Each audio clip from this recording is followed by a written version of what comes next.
associação, a Prefeitura Municipal tentou entregar a cada um essa história.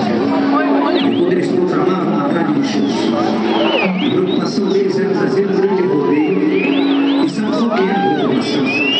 Era em trazer um show de prêmios também para que o público pudesse ser premiado. Premiado pelo que não teria promessas. Premiado por dois carros. Você está de parabéns. Todos os filhos do mundo.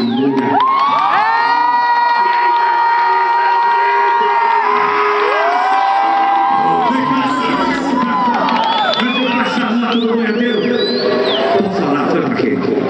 Ô tio, eu só tenho a agradecer a Deus e essa montada vai para minha esposa, o meu filho, se estiver presente, para todos os meus familiares.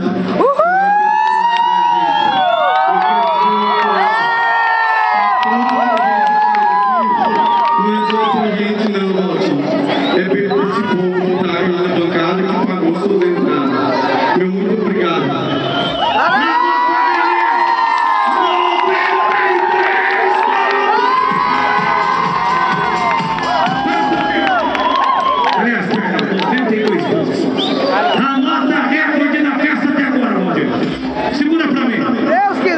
Eu quero levar uma coreografia que eu quero fazer para vocês. Todo mundo basquete para ir lá comigo agora.